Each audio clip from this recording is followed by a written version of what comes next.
Let's get into the economic collapse, political and geopolitical news. Now, we've been following Obamacare for quite a while, and we understand that Obamacare is a complete and utter disaster. And we know that the numbers have been manipulated. We know that Obama has been moving money from one department to another to fund his Obamacare. We know that half the exchanges, well, they went bankrupt during his term. And the whole entire thing is a complete and utter disaster. And of course, they're taxing the people, which is completely unconstitutional because it's taxation without representation. And if you don't join their healthcare system, you are penalized, which goes against pretty much everything. But what is happening right now, and we know that Trump, let me just say this first, he's trying to get rid of Obamacare, and it's very, very difficult because nobody wants to give, and nobody has a solution to replace Obamacare because it is so bad right now. And what happened here is those people that have small businesses and things like that, they are suffering. The premiums are continually rising, and they were rising way before Trump, before any of this. We've tracked this before. They've been going up. Now, what's very interesting right now is that the Trump administration, they had to halt billions of dollars in payments to health insurers after a court ruling. Now, of course, people are complaining about this and they're pissed off, but let's go back a little bit in time and make sense of all of this. And here is the timeline of key events. March 23rd, 2010, the Patient Protection and Affordable Care Act is signed into law by Obama. That's Obamacare. March 11th, 2013, CMS methodologizes a risk adjustment methodology for states where HHS operates the program that includes the use of statewide average premium in order to maintain a budget-neutral program. July 29th, 2016, New Mexico Health Connections files a complaint in U.S. District Court in New Mexico arguing, among other points, that CMS's use of statewide average premium was arbitrary and capricious. Minutemen Health, Inc. files a similar complaint in U.S. District Court in Massachusetts the same day. January 30th, 2018, the U.S. District Court for the District of Massachusetts rules for CMS, finding that CMS acted within the authority in promulgating the HHS operated risk adjustment methodology based on statewide average premium. February 28th, in 2018, the U.S. District Court for the District of New Mexico issued a decision invalidating CMS's use of statewide average premium in the risk adjustment transfer formula for the 2014-2018 benefit years, pending further explanation of CMS's reasons for operating the risk adjustment program in budget-neutral manner for those years. Following this decision, CMS files a motion for reconsideration. June 21st, 2018, a hearing is held on CMS's for reconsideration. Now, because of the New Mexico ruling, well, it looks like they have to follow it right now until it's changed. So this is why CMS Administrator Seema Verma is kind of upset, because they have to follow what the court ruled. And we can see right now that people are going to be complaining about this and most likely blaming it on Trump. Let's move on to what is happening with Rod Rosenstein and with this IG report, this redacted information. Well, we've come to find out they are doing a lot of tricky things. Over the past few years, the Department of Justice and the FBI redacted documents in the name of national security, but the real reason was later uncovered as an effort to hide their crimes. They also will not allow Congress to obtain copies of records, and instead only allow Congress to review documents maintained at an FBI or Department of Justice location. Now, this too is catching up to them, as their efforts to swap documents or create two versions of documents are now being uncovered. Wait, what is this? They're creating two sets of documents? Yes, this is what they are doing. During a recent hearing in front of Congress, some excellent questions were asked of Deputy Attorney General Rod Rosenstein by Matt Gaetz of Florida. Now, the problem with the FISA memo, it appears there were two different FISA memos that were presented by the FBI. One memo is the one that was presented to the FISA court and signed by Rod Rosenstein.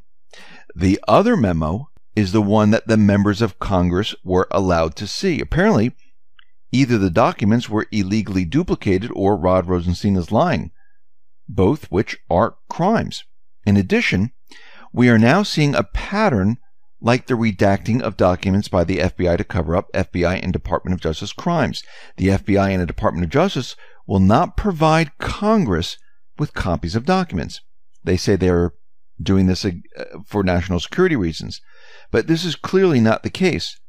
The reason the FBI and the DOJ will not hand over copies of documents is because this way they can change or alter documents provided to different sources to hide their crimes. So they're giving one set of documents to Congress and they're keeping the other set. So basically, they're manipulating everything. And they've been found out now. And now, it looks like it's a no-win situation for Rod Rosenstein. He's digging the hole deeper and deeper as time goes on. And I think it's only a matter of time before this whole IG report is declassified. I think we're leading up to that. And we're going to be talking about that a little bit later with an anon that put together an entire timeline, took different pieces of Q's posts and made a timeline of what we could expect. But let's continue here. We see documents that were released Friday by the Department of Justice confirm that Department of Justice attorney known as Robert Mueller's Pitbull arranged an April 11, 2017 meeting with journalists to discuss their investigation into Paul Manafort, in which information may have been leaked back and forth concerning the case. Now, according to memos written by the FBI agents, Special Counsel Attorney Andrew Weissman, Mueller's number 2, who donated $6,600 to the DNC, Obama, and Clinton campaigns, and also reportedly attended Clinton's election nightly party in New York City, arranged a meeting between the Department of Justice and FBI officials and 4 reporters from the Associated Press, who told the FBI about a storage locker owned by Manafort and then gave the FBI a passcode to access it. Now, Manafort's attorneys received the documents on June 29th and revealed them in Virginia federal court filing as part of a push for a hearing into possible leaks of sealed grand jury information, false reports, and potentially classified materials. The meeting raises serious concerns about whether a violation of grand jury secrecy occurred. And this is coming from Manafort's attorney, Kevin Downing, in a motion requesting the hearing. Based on the FBI's own notes of the meeting, it is beyond question that a hearing is warranted. One of the memos written by the FBI Supervisory Special Agent Karen Greenaway reveals that the meeting was arranged by Andrew Weissman, who goes on to know that Weissman provided guidance to the reporters. I mean, this is just completely unbelievable how all of this is taking place and what they've been doing here, and now it's all coming out. I wanted to move on to Seth Rich because it seems like we might have a little bit of a break in the investigation with Seth Rich, and this is coming from the Gateway Pundit. They're reporting that a Washington, D.C. lobbyist who has been on the hunt for Seth Rich's killer found a credible witness who will identify the 2 men he believes murdered the DNC staffer. Jack Berkman, a Washington-based attorney and lobbyist who has worked with a private investigative team to solve the Seth Rich murder mystery, told the Gateway Pundit that the witness has conclusive evidence that will bring Rich's killer or killers to justice within a month. We believe, and this is coming from Berkman, we believe that we have reached the beginning of the end of the Seth Rich murder investigation. After 2 long, hard years of work, we have a witness who is prepared to identify the two killers of Seth Rich. One is reportedly a current DEA drug enforcement agent. The other is reportedly ATF, Bureau of Alcohol, Tobacco, Firearms, and Explosives agent. Now, this witness fears for his life. Now, he's worked in government. He will be accompanied by armed guards, and he'll have a disguise so nobody can identify him. And he's going to provide this information. Now, how did they find this individual? Well, it looks like Berkman and others were working with retired Detective Sergeant Frank Whalen of the NYPD, who served as the head of NYPD homicide for 23 years. And they're saying that this individual did the research and they found him. And we thoroughly vetted this witness and we believe in this witness, Berkman said. He has evidence that substantiates his claims, but it will be revealed slowly. This witness is in great fear of his life. That's why we're going with disguising him, disguising his voice, and everything about him. So we might see something very big happen very, very soon. So we'll keep an eye on this story from the Gateway Pundit. We see out in Afghanistan, U.S. and Afghan military, their offensive against the Islamic State in the Nangarhar province is coming to an end. Officials say that the target, the border area, well, is going to be totally cleared of the Islamic State. And once again, we have the military forces actually going after the Islamic State. Prior to this, the deep state was controlling them. This is no longer taking place.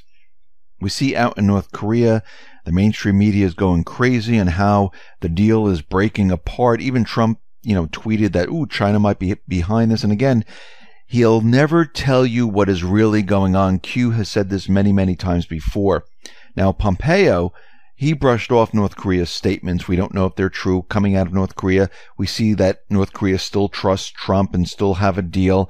And Pompeo told reporters in Tokyo, after traveling there to meet with Japanese Foreign Minister Taro Kono and South Korean Foreign Minister, saying, listen, I know what happened there. I spoke to these individuals and we spoke to them about the scope of denuclearization. They did not push back. North Korea reaffirmed the commitment to completely denuclearization. North Korea also reinforced earlier promise to destroy its missile engine test site.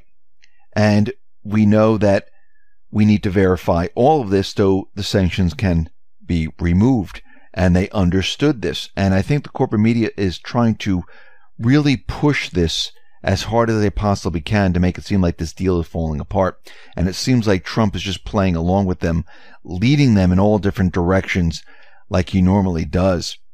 We see the French shipping company, the giant shipping company in France. It's one of the largest cargo shipping companies, CMA CGM. It looks like they're going to stop doing business with Iran out of fear of becoming embroiled in U.S. sanctions against the nation. And we see that they are now backing off. Iran is out there and they're saying that they're going to be closing the Strait of Hormuz if Trump continues on his quest to put pressure on them. And we need to understand that Iran, well, they really can't do this. The Strait of Hormuz is an international waterway, with Iran on its north and Oman to its south. And at its narrowest point, which is about 50 kilometers wide, this is international water. And they don't have the ability to actually close it. Because based on the international laws of the sea, or the 1982 United Nations Convention of the Law of the Sea, Hormuz is an international strait, because it is the only gateway between the Persian Gulf and the open sea. In all such straits, all ships have the right of transit, and the countries adjacent to the strait must not deny this right of transit and must inform all relevant officials about any danger that might threaten the vessels or planes that travel through the strait. Under international law and conventions, the right of transit cannot be superseded.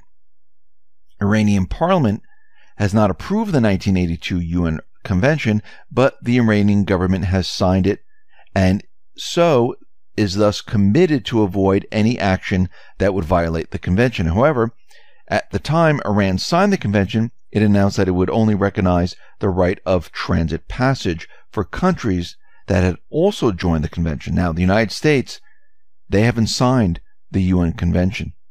And based on what the government of Iran declared at the time of signing it, Iran does not recognize the right of transit passage for the U.S. Now, once again, this is international waters, and it gives the right of everyone to pass through the Strait of Hormuz. So what Iran is saying really doesn't hold water at this point.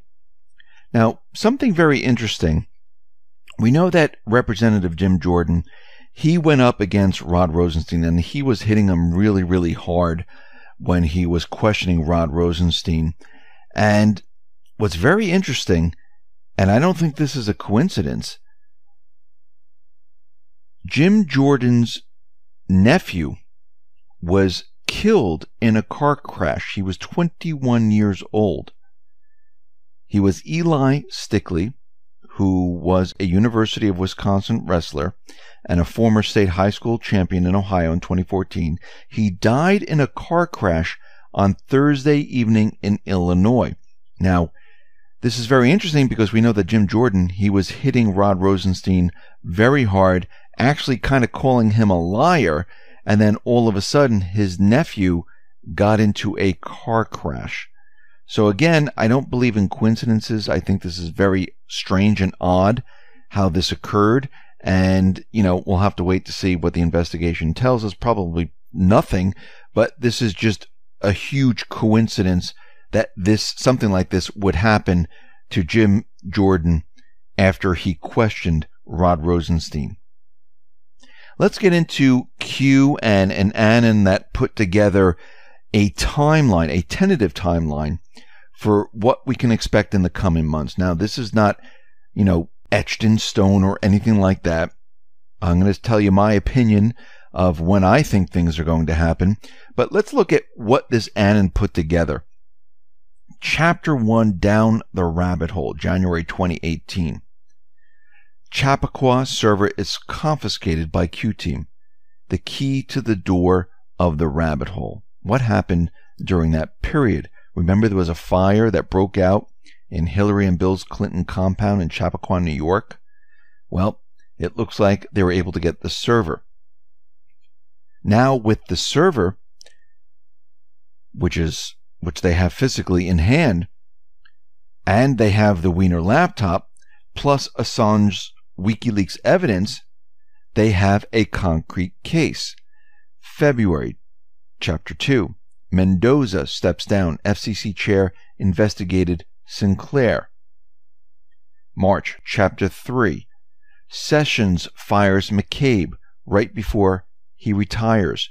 Trump claims Democratic bias in Mueller investigation. Chapter 4. April. Trump hires Giuliani. Rosenstein says Trump not target in Mueller probe. Chapter 5. May. Manafort's son-in-law cops plea deal. Mueller investigation 1-year mark. Public is starting to awaken. Then we see June, Chapter 6. Trump meets Kim Jong-un in Singapore. Kim tours the gardens. Q points towards the gardens. And there were a couple of posts of Q where it says Gardens by the Bay, see previous pic, and shows Kim Jong-un in the gardens having a great time. June, Chapter 6. Trump gets invitation to North Korea summit. In the book, the invitation is to the Queen's Garden. And what else did we get? Well, we got the IG report. July, Chapter 7. Mad Hatter Tea Party. Annans are made aware that Q Trump have the server. Chaos, panic in D.C., fireworks. July continued. A1 investigation brought up on bank fraud. Revealed that they're still looking into A1, might have flipped. We see Jeff Sessions will be in the news about middle of month. Trump meets with UK. Queen's protector of the garden, middle of month. Trump meet with Putin afterwards. We move on to August now. Chapter 8. Alice uses the key server to enter the Queen's garden. The server contents are now being released to the public. Great awakening happens. Now, we read Q's post where people are going to reject, people are going to be upset. And we can see that in August, this Anon believes this is when this is going to be released, and saying this is when the Great Awakening is going to happen. And he goes on to say, disgust, the arrogance and evil is astounding. General public starts to call for head to roll. September, chapter 9. Indictments start to be unsealed. Grand juries revealed. Public awakening continues. Anger. Those who are accused are afraid to walk the streets. Big arrests start being made. The stage is set for the final quarter. October, chapter 10. Sessions becomes very relevant. Huber handles rest of country. Sessions starts D.C. prosecutions. Many revolt. Turmoil in D.C. Trials for treason begin towards the end of the month. Chapter 11, November. Military parade. And this is what Q has been talking about, 11/11. This is the end of World War I. Veterans Day. Military parade is cover for D.C. tribunals. Troops, I do believe, come home during this period. D.C. is on lockdown. May be necessary. Public supports it. By this time, many children, slaves are rescued. A healing feeling washes over the country and the world. I don't know at this point how people are going to take it. I don't know if they're going to say, oh yes, this is all true, and the healing starts. I think it's going to take a little bit longer than that, but I think this is the beginning of the process. December, chapter 12. The trials start to wrap up. The world begins the long journey to healing, not only our corrupt government system, but our planet in general. Finally, it feels like we've reached the turning point. Now, once again, this is a timeline where an Anon went through all the different Q posts and put all of this together and created this timeline. Now, Neon Revolt, which I do agree with, has a different view of this. He says, I think the unsealing of indictments is going to begin happening much sooner than this other Anon thinks. He puts it in September. Neon Revolt is saying this is most likely going to happen maybe July or early August at the very least, in order to prevent more false flag school shootings, which I do agree. Because if you remember what Q said, they waited until a lot of the schools were let out before this IG report came out to cut down on the events that might occur. And I do believe if they're going to release anything, I would believe it would be the end of July, the beginning of August. And again, at the beginning of August, Congress goes on vacation. Now, I know they're calling and asking Congress to stay, but this might be a perfect period of time because schools are completely out of session, and it might cut down on any type of false flags. Now, I don't think the Q team is going to hesitate in releasing this information, especially because Q has already said they moved up the timetable. Trump has already decided to start the attack, and I do believe that this is a perfect time. Now, think about what's happening here.